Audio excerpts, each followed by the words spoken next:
À quels enfants allons-nous laisser le monde? Je vais vous faire la lecture d'un article du Journal de la décroissance du mois de février 2018. Il commence ainsi.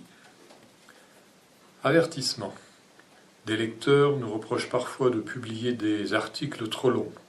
Celui-ci l'est particulièrement. Nous les prions d'avance de nous excuser pour le dérangement. Mais quand il s'agit d'un sujet aussi crucial que la destruction de l'esprit de jeunes générations saturées d'écran, cela vaut le coup de s'y arrêter un peu. De nombreux professionnels de la santé font désormais des constats alarmants à propos de l'impact des nouvelles technologies sur les enfants. Dégradation du langage et de la pensée, troubles de l'attention, problèmes de comportement, de communication, difficultés d'apprentissage, perte de capacité physique, passivité, sidération, dépendance. Voilà ce que génère l'enfermement dans le virtuel. L'article est écrit par Cédric Biagini. La folie innovatrice et la volonté de faire table rase des vestiges du passé prennent parfois un visage débonnaire, comme celui de l'octogénaire Michel Serres, philosophe respecté, prompt à servir de caution morale aux partisans du tout numérique. Dans son essai « Petite poussette » paru en 2012, il a pu encenser avec force cabotinage le nouveau monde qui émerge sous ses yeux émerveillés. Celui de Petite Poussette, une jeune fille accédant à tout grâce à ses pouces qui glissent sur l'écran. Elle serait l'incarnation, selon le sémillant philosophe, du nouvel humain, bien meilleur que l'ancien, arrogant et faiblard. Parée de toutes les vertus, Petite Poussette ne parlerait déjà plus notre langue, mais une autre bien plus riche, porteuse d'espoir de tous ordres. Cette vision complètement déconnectée du monde réel relève du fanatisme et aurait dû être prise comme telle. Pourtant, elle a été saluée par les médias. Elle a reçu un formidable accueil dans les institutions et s'est écoulée à plus de 250 000 exemplaires. Michel Serres a ainsi joué un rôle non négligeable dans l'acceptation euphorique et sans réserve de l'utilisation massive des écrans par les jeunes. En cela, il porte une lourde responsabilité dans les processus destructeurs que nous allons décrire. Premier paragraphe, tablette pour nourrissons. Nous aurions espéré que l'avis intitulé « L'enfant et les écrans » émis par l'Académie des sciences début 2013 propose un contrepoint et rétablisse quelques vérités. Si dans la forme une certaine retenue est de mise, ce document, dont l'objectif est de renseigner les institutions sur le sujet et de les aider à orienter leur politique, va dans le même sens que Michel Serres. Ces postulats augurent du pire, car selon l'Académie, il faudrait s'adapter au mouvement technologique en restant en phase avec la jeunesse. SIC. Cette évolution vers le tout écran serait donc un processus inéluctable et irréversible auquel il serait vain de s'opposer, ce qui a le mérite de formuler clairement les choses. Nous avons été dépossédés de notre pouvoir d'agir sur le monde. On pourrait donc s'arrêter là, on n'arrête pas le progrès, l'homme doit s'y plier. Mais comme le rapport doit bien servir à quelque chose, il se fait fort de démonter les préjugés sur les écrans. Ceux de la Silicon Valley et de ses disciples? Non, plutôt ceux des réfractaires aux écrans. Étant entendu que les opposants au tout numérique seraient pétris d'idées reçues. Les positions des enthousiastes, elles, relèveraient de la science, puisque c'est l'Académie de ce nom qui le dit. Pourtant, on peut dire dans son rapport des inepties telles que la tablette interactive est, entre guillemets, le format le plus proche de l'intelligence des bébés, 0-2 ans. Elle peut donc participer au développement cognitif du bébé. Si le rapport souligne qu'il existe quelques risques, notamment avec les écrans non interactifs, les tablettes sont, elles, conseillées à tous âges car elles permettent de mieux former l'esprit et l'intelligence. Seuls les mauvais usages sont nuisibles, mais globalement, les effets positifs sont considérables. En s'appuyant sur quelques études douteuses et des théories cognitives contestées, en s'exaltant pour le moindre argument pouvant plaider en faveur des écrans et en diabolisant les autres, ce rapport développe un discours d'acceptation du tout numérique qui déculpabilise les parents inquiets et ouvre les vannes au déferlement technologique. Serge Tisseron, célèbre psychiatre, a pu défendre dans les médias les conclusions et les recommandations de cet avis qu'il a coécrit. Il ne s'en est pas privé, devenant l'incontournable spécialiste sur le sujet. On aurait préféré qu'il passe plus de temps dans son cabinet pour mieux évaluer les dégâts occasionnés sur les enfants par ces écrans qu'il défend sur les plateaux de télé. Deuxième paragraphe, l'expérience contre les experts. En effet, sur le terrain, une nouvelle fois, l'expérience dément tout ce que nous racontent les soi-disant experts. Leur déni des conséquences concrètes de l'envahissement des écrans laisse penser qu'ils sont dans l'idéologie, détachés de toute réalité, ou qu'ils ont intérêt, en termes de reconnaissance symbolique ou financière, voire les deux, à ce que le numérique accentue son emprise. Pourtant, il suffit de prendre le temps d'écouter ce que disent les enseignants de tous les niveaux pour comprendre que les jeunes générations sont plus proches de petits poussifs que de petites poussettes.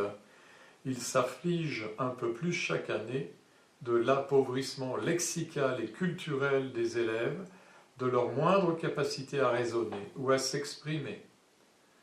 Les témoignages sont infinis. Citons juste cette institutrice. Depuis une petite dizaine d'années, les enfants sont des piles électriques, des marsupilamis. Ou encore celle-ci. Ils s'ennuient vite, stressent à l'idée de ne rien faire et ne savent pas s'occuper librement. Les professeurs décrivent tous les enfants incapables de tenir en place, de se concentrer et de rentrer dans les apprentissages. Alors qu'ils sont confrontés à ces problèmes croissants, catastrophiques pour l'avenir de nos sociétés, peu de professionnels, jusqu'à il y a encore récemment, ont osé formuler publiquement un discours critique des écrans structurés et donc lancer l'alerte. Le pédopsychiatre Stéphane Eliez émet une hypothèse sur les raisons de ce silence. Il y a eu une forme d'idéalisation des écrans. La technologie étant valorisée socialement, le discours est resté ambivalent, car certains experts ont craint d'être ringardisés. La résignation s'est installée car les écrans, en étant de plus en plus présents, sont devenus notre monde. Alors, à quoi bon, même si leurs effets délétères sont chaque jour plus visibles, prendre le risque de s'y opposer ? Cette abdication s'inscrit plus largement dans un bain idéologique qui fait l'apologie du pas en avant, quel qu'il soit. La peur de passer pour un réactionnaire empêche de s'opposer au monde qui advient. Seules s'expriment quelques critiques superficielles, alimentant l'illusion du débat démocratique. Dans le cas qui nous intéresse ici, il s'agit de petites réserves sur les mauvais usages que les enfants peuvent faire des écrans. Un environnement éducatif toxique en serait seul responsable, comme tente de le montrer le chercheur au CNRS, Franck Ramu. On sait bien que les enfants élevés dans un placard ne se développent pas normalement, et on n'incrimine pas pour autant l'exposition au placard. Bel argument. Troisième paragraphe, le réveil des consciences. Malgré la prégnance de cette idéalisation des écrans, des voix ont commencé à s'élever. L'une d'entre elles nous vient d'Allemagne. S'appuyant sur 400 études sur le sujet, sur son expérience et ses travaux de psychiatre, Manfred Spitzer a jeté un pavé dans la mare en 2012 en publiant un livre retentissant dont le titre annonce clairement la couleur « Démence digitale ». Il y démontre que le fonctionnement cérébral des enfants s'atrophie à mesure qu'ils passent plus de temps sur les écrans. Ainsi, les médias numériques permettent de diminuer l'utilisation du cerveau et, par conséquent, réduisent les progrès. Cela concerne non seulement notre façon de penser, mais aussi notre force de volonté, nos sentiments et surtout notre comportement en société. De plus, les enfants sont empêchés de vivre charnellement les choses, de rencontrer réellement l'autre, d'avoir une activité physique et de lire. Nombre de fonctions nécessaires à l'âge adulte sont entravées par cette réduction de l'apprentissage sensoriel. Le psychiatre s'appuie, entre autres sources, sur une enquête réalisée auprès de 62 professeurs d'université qui constatent chez les natifs du numérique une baisse de concentration et de compétences comme la logique argumentative, la capacité de saisir ou de résumer un texte. Ils n'hésitent pas à y aller franchement. Évitez les médias digitaux. Ils rendent, comme cela a été démontré ici maintes fois, réellement obèses, bêtes, agressifs, solitaires, malades et malheureux. Restreignez la dose pour les enfants, car c'est la seule chose qui, et c'est prouvé, donne un effet positif. Chaque jour qu'un enfant passe sans médias digitaux représente du temps gagné. Plus policées ont été les recommandations rendues publiques par l'Académie américaine de pédiatrie, AAP, en octobre 2016. Elles dressent des constats similaires, en tout cas en ce qui concerne les petits-enfants. Ils ont besoin de se détacher de leurs écrans, d'être dans le réel, de jouer, de dormir, d'avoir des échanges avec leurs parents. Les pédiatres américains conseillent vivement l'aménagement d'espaces hors connexion et de ne pas donner tablettes et smartphones aux petits. Aussi mesurées soient ces recommandations, elles participent d'un mouvement de prise de conscience. Alors que le mal est déjà fait et que les effets des écrans revêtent des formes si spectaculaires qu'il serait criminel de se taire, pourrait-on objecter. Mais laissons ces considérations de côté et continuons à explorer les signes de ce réveil. En France, la Fondation pour l'enfance a lancé une campagne de sensibilisation sur les enfants de moins de 3 ans et les écrans, Digital Baby, qui s'appuie sur le fait que la période 0-3 ans est essentielle pour les apprentissages fondamentaux et le développement de l'enfant. Or, le numérique ne peut pas transmettre les acquisitions fondamentales. Elle rappelle, avant 3 ans, apprendre à communiquer, c'est bien mieux avec les autres. Avant 3 ans, jouer en vrai, c'est tellement mieux. En Allemagne, des campagnes d'information incitent les parents à décoller les yeux de leur smartphone pour passer plus de temps avec leurs enfants. Ce qui, il y a seulement quelques années, relevait du bon sens, a aujourd'hui besoin d'être rappelé par les institutions. Voire, dans certains pays carrément judiciarisés, comme à Taïwan, où laisser son enfant de moins de 2 ans devant un écran est passible d'une lourde amende. Paragraphe suivant, lancer l'alerte. Si cette loi était appliquée aux États-Unis, beaucoup de parents seraient ruinés. En effet, 80% des enfants de 2 à 4 ans utilisaient régulièrement des smartphones et des tablettes en 2013, contre 39% en 2011. Ce chiffre a dû encore augmenter. Pour la France, on estime que 47% des parents donnent régulièrement leur smartphone à leurs petits de moins de 3 ans. Si l'on ajoute la tablette, l'ordinateur et la télévision, cela fait beaucoup d'écrans. Il y a d'ailleurs l'embarras du choix puisque chaque foyer en posséderait une dizaine. Il n'est pas rare que la télévision soit allumée toute la journée, alors que se sont multipliées les chaînes jeunesse et que depuis 2014, les tablettes destinées aux bambins se vendent comme des petits pains. Ce n'est pas pour rien que des bébés savent faire défiler les images sur un écran avant même de savoir parler. Et les 8-12 ans ne sont pas en reste puisqu'ils passent 4h36 par jour devant un écran et que 80% d'entre eux étaient équipés en 2015 d'un smartphone. Les conséquences de cette surexposition aux écrans ont incité 2 médecins de PMI, protection maternelle et infantile, Anne-Lise Ducanda et Isabelle Terrasse, à lancer un cri d'alerte sur YouTube le 1er mars 2017. En plan fixe, le docteur Ducanda explique pendant une vingtaine de minutes les dangers des écrans pour les enfants. Elle décrit l'état psychologique de ceux qu'elle ausculte. Des enfants dans leur bulle, indifférents au monde qui les entoure, qui souvent ne réagissent pas à leur prénom, ce que les enfants devraient faire avant 9 mois, et qui ne jouent pas avec les autres, qui ne parlent pas ou qui parlent en écholalie, c'est-à-dire que l'enfant répète mot pour mot une question qu'on lui pose. Des enfants qui ne comprennent pas une consigne toute simple, des enfants inhibés qui ne bougent pas ou au contraire sont très agités. Ils s'enfuient, jettent tout par terre, sont parfois agressifs. Ils mordent, tapent, griffent. Des enfants qui ont des gestes inadaptés.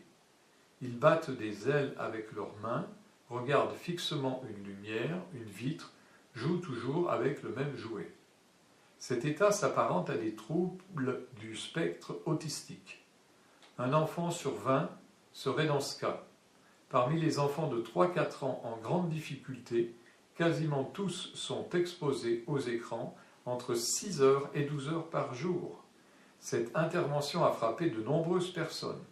Des parents qui voient leur enfant en état de détresse, mais aussi des pédiatres, psychologues, orthophonistes, enseignants. Quelques-uns d'entre eux, membres du CAUSE, collectif surexposition écran, signeront une retentissante tribune dans Le Monde le 31 mai 2017, dont voici quelques extraits. Nous, professionnels de la santé et de la petite enfance, souhaitons alerter l'opinion publique des graves effets d'une exposition massive et précoce des bébés et des jeunes enfants à tous les types d'écrans, smartphones, tablettes, ordinateurs, consoles, télévision. Nous recevons de très jeunes enfants, stimulés principalement par les écrans, qui, à 3 ans, ne nous regardent pas quand on s'adresse à eux, ne communiquent pas, ne parlent pas, ne recherchent pas les autres, sont très agités ou très passifs. Ce problème doit être un enjeu de santé publique. Notre expérience de terrain nous montre que ce fait concerne tous les enfants, quel que soit le milieu social dont ils sont issus. Leur origine culturelle. Ces spécialistes de l'enfance expliquent qu'ils rencontrent dans leur pratique quotidienne des enfants très mal portants, des petits souffrant de symptômes proches de l'autisme, des plus grands qui présentent de grandes difficultés dans les apprentissages, dans la compréhension, un manque de curiosité à l'égard des choses et des autres, de la maladresse.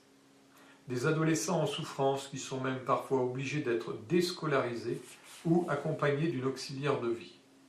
Ils n'hésitent pas à parler de sacrifice d'une génération laminée par une utilisation massive et anarchique des écrans de toutes sortes et une génération de parents désemparés devant ce phénomène.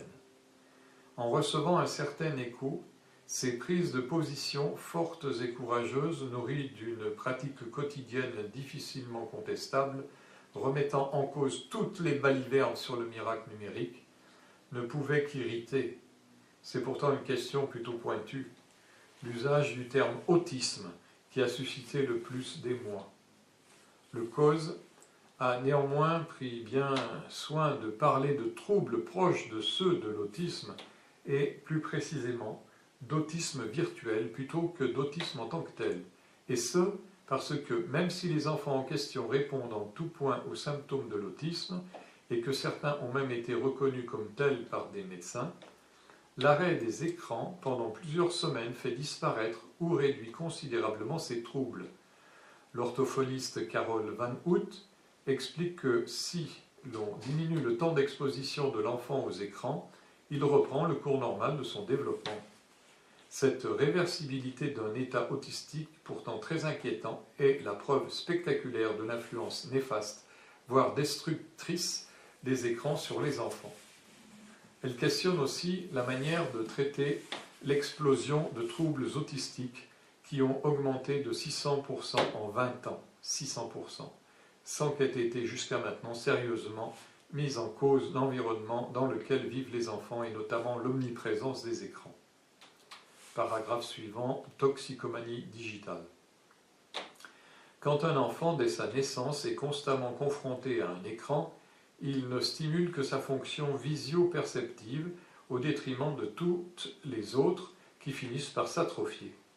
Peu à peu, il ne devient réceptif qu'aux sollicitations des écrans et à rien d'autre, explique le psychologue Sabine Duflot. L'enfant ne fait pas suffisamment d'expériences motrices. Il ne manipule pas des objets qu'il peut attraper, lécher, toucher, renifler, soupeser ou lancer, écraser, emboîter, superposer. Bref, il n'utilise pas tous ses sens pour explorer son environnement, l'évaluer, éventuellement trier et classer les objets, et découvrir le pouvoir qu'il peut avoir sur le monde concret en fonction des mouvements qu'il opère et des positions qu'il prend. Il n'appréhende pas le monde avec toute sa corporéité, alors que c'est par l'engagement physique que celui-ci prend tout son sens. En restant dans le virtuel, l'enfant ne manipule pas des objets que ses parents lui présentent en les nommant. Il ne peut pas vraiment comprendre la fonction symbolique du langage. Le fait qu'un mot désigne un objet et que l'on puisse ensuite l'évoquer, même quand on ne le voit plus. En limitant ses expérimentations, l'écran appauvrit son imaginaire, comme le déplore l'orthophoniste Elsa Job-Pijard. Le jeu sur tablette aura toujours été défini et pensé par quelqu'un d'autre. L'enfant ne peut pas faire ses propres expériences.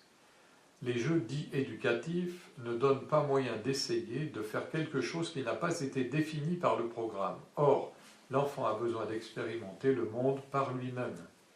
Et cela seul, l'activité libre qui s'installe dans le temps, le permet.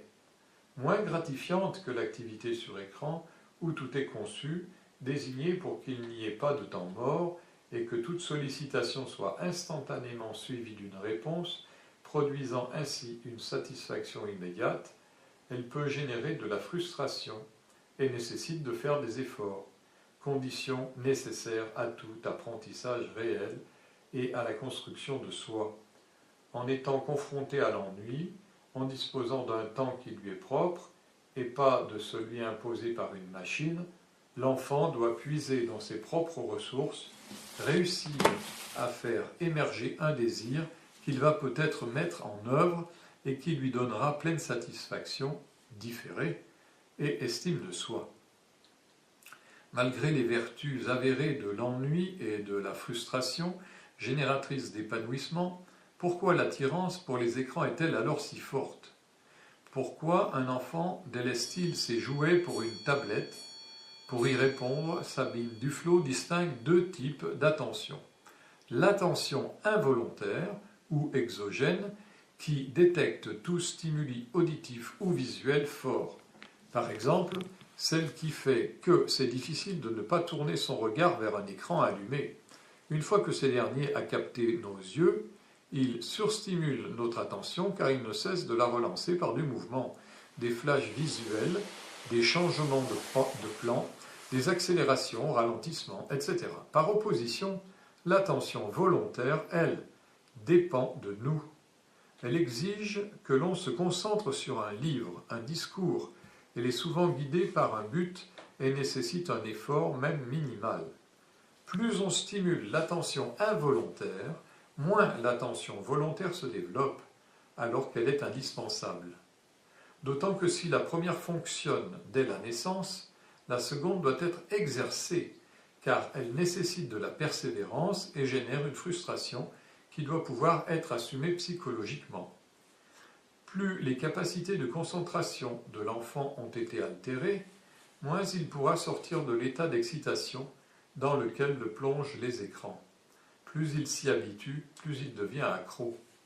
Les parents qui ont dû suivre les recommandations des pédiatres et sevrer d'écran leurs enfants ont pu constater leur effet addictif.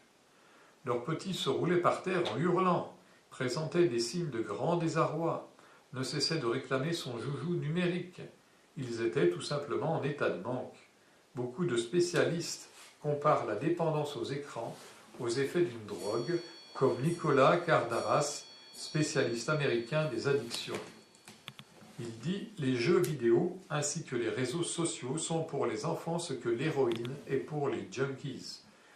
Chaque coup de feu virtuel tiré, chaque tweet posté ou chaque notification reçue libère dans le cerveau une petite dose de dopamine qui agit de la même manière que la cocaïne sur les neurotransmetteurs. Un des effets les plus répandus, dans une certaine mesure identifiée, de ces pratiques addictives est ce que les psychiatres définissent par trouble déficit de l'attention avec hyperactivité. Un garçon américain sur 5 de 14 à 17 ans est diagnostiqué hyperactif et pris en charge par des médicaments, sans que soit d'ailleurs mis en cause son environnement et ses pratiques numériques. Pourtant, la corrélation entre l'explosion du nombre d'enfants et d'adolescents agités, hyperactivité mobile, impulsifs et incapables de se concentrer, doit être mise en rapport avec leurs expositions aux écrans, ce que fait le pédopsychiatre Bruno Harley. Il dit « Plusieurs études longitudinales montrent un lien direct entre la durée d'exposition aux écrans, télévision et jeux vidéo, et les difficultés futures d'attention d'un enfant. Ainsi, un enfant qui consomme 1 heure de télévision chaque jour aura 2 fois plus de risques de troubles attentionnels quand il sera à l'école primaire, et ce, indépendamment de la nature et de la qualité des contenus. Le problème n'étant pas de savoir ce que l'on y fait, mais plutôt quel temps l'on y passe. Tout d'abord parce que, comme nous l'avons expliqué plus haut, les écrans en eux-mêmes induisent un certain type d'attention et de fonctionnement cérébral, mais aussi parce que l'enfant, lorsqu'il est sur écran, n'est pas ailleurs. C'est ce que les spécialistes appellent le temps volé. Il y a donc 2 effets corrélés, addiction aux écrans et temps volé à d'autres activités plus profitables au développement. L'enfant perd de plus en plus le contact avec ses parents parce qu'on le met devant un écran, mais aussi parce que son père ou sa mère se trouvent eux aussi complètement immergés dans le monde numérique. Connectés en permanence, ils interagissent de moins en moins avec leur progéniture. Certains parents consultent même leur smartphone en donnant le biberon. Des gadgets prévus à cet effet peuvent leur faciliter la tâche. L'attention conjointe parent-enfant ne s'installe plus car elle est sans cesse perturbée. Or, pour apprendre à parler, l'enfant a besoin que l'on s'adresse à lui en le regardant, qu'on lui réponde, limite. Il doit aussi jouer et éprouver physiquement son environnement pour pouvoir accéder au symbolique. Les conséquences de cette détérioration des relations directes parent-enfant peuvent se traduire par des retards de langage que l'orthophoniste Carole Van Hout constate de plus en plus souvent. Elle dit « Ce qui est frappant de nos jours, c'est qu'il s'agit de plus en plus de parents venant consulter des enfants de plus en plus jeunes qui ont de grandes difficultés de langage. À 2 ans et demi, 3 ans, certains ne parlent pas du tout, d'autres un petit peu, ou sans que cela soit compréhensible, ou ne sont pas dans la communication. En poussant la discussion avec les parents, elle apprend que leurs enfants passent en moyenne 5 à 6 heures par jour devant l'écran, avec parfois des moins de 2 ans qui sont sans cesse sur la télé, privés de jeux et de relations humaines. Dernier paragraphe, petit robot. L'accélération globale du monde, l'éclatement des familles, la précarisation, la prolétarisation, bref, la détérioration des conditions de vie et l'affaiblissement du lien social font que les gens sont souvent excédés, épuisés et ne savent plus quelle attitude adopter avec leurs enfants ni comment se faire entendre d'eux. C'est là qu'opère la magie de l'écran, comme l'observe la psychologue Anne Gattesell. Elle dit « Les parents constatent que dès que leur bébé est devant un écran, il ne pleure plus, ne réclame plus rien, ne s'agite plus, ne crapahute plus partout, mange sans rechigner. Il est calme, comme hypnotisé, voire sidéré. La télé, la tablette ou le smartphone leur apparaît alors comme une solution très efficace aux difficultés éducatives qu'ils peuvent rencontrer. Ainsi, 44% des parents prêtent leur smartphone à leurs enfants de moins de 3 ans pour l'occuper. Et les parents n'ont aucune raison de culpabiliser, puisqu'eux-mêmes sont déjà ultra connectés et fascinés par ces objets, mais aussi parce que les discours de la plupart des acteurs de la société ne cessent de louer les vertus du numérique, y compris pour les petits. Si la télévision a pu être diabolisée, notamment par l'Académie des sciences et par nombre d'apôtres du numérique, car c'est un média passif, la tablette, elle, interactive, permettrait d'apprendre. Tous les spécialistes cités ici remettent complètement en cause cette fausse évidence que serait l'opposition entre vieux et nouveaux médias. Ils parlent d'écran, qu'ils soient connectés ou non, interactifs ou non. Précision importante car les industriels qui proposent des tablettes pour les bébés ou encore des applications éducatives et ludiques pour tous les âges s'appuient sur la valorisation systématique des nouvelles technologies. Utiliser leurs produits faciliterait les éveils et les apprentissages. Et cette propagande fonctionne puisque 74% des parents pensent que plus tôt leurs enfants utiliseront les nouvelles technologies, mieux armés ils seront plus tard dans un monde numérisé. Carole Van Hout a bien identifié ces attitudes. Elle dit « Pères et mères sont victimes d'un discours social et marketing très injonctif, leur assurant que ces outils numériques permettront à leurs enfants ou à leurs enfants d'entrer plus vite dans les apprentissages, d'être plus performants dans une société de compétition. Ils ont l'impression que s'ils lui donnent des cubes ou des Legos plutôt qu'une tablette tactile, ils lui enlèvent des chances de réussite par rapport aux autres.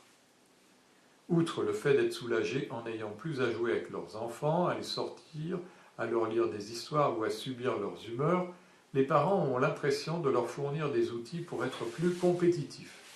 Ainsi, ils sont fiers et rassurés de voir leurs petits compter plus tôt ou nommer toutes les couleurs et en plusieurs langues. Anne-Lise Ducanda raconte que des enfants savent compter jusqu'à 100, mais ils sont incapables de lui donner 2 cubes, car ils ne savent pas ce que 2 représente concrètement. Même constat chez des orthophonistes où des enfants qui récitent les couleurs en anglais et en espagnol restent hébétés quand on leur demande de choisir un objet rouge ou bleu dans un tas. En fait, ils ne donnent pas forcément de sens à ce qu'ils apprennent et répètent. Comme le résume Sabine Duflot, le propre de l'être humain est qu'il peut penser, il peut faire retour sur ce qu'il a perçu. On ne peut le faire que s'il y a des pauses, des relâchements. Or, l'écran capte tellement l'attention de l'enfant qu'il ne peut plus faire des pauses. Il est dans un système action-réaction fasciné par les stimuli. Il ne peut plus faire un retour sur l'objet qu'il a perçu. On a effectivement aujourd'hui des petits singes savants. Ces apprentissages dont on ne cesse de vanter les mérites car les enfants en redemanderaient et feraient des brevets rapides relève d'un certain type de fonctionnement cognitif. On appuie et ça réagit. Plus peut-être qu'à des singes savants, les enfants commencent à ressembler à des robots préfigurant ce que sera l'homme-machine. Merci de votre écoute et merci de laisser un pouce levé en guise de pourboire. Sur ma chaîne Roland Guetta YouTube, vous pouvez découvrir des chansons poétiques, Éluard, de Nerval, Verlaine, Rimbaud, etc. Des chansons politiques, spirituelles et pour enfants aussi.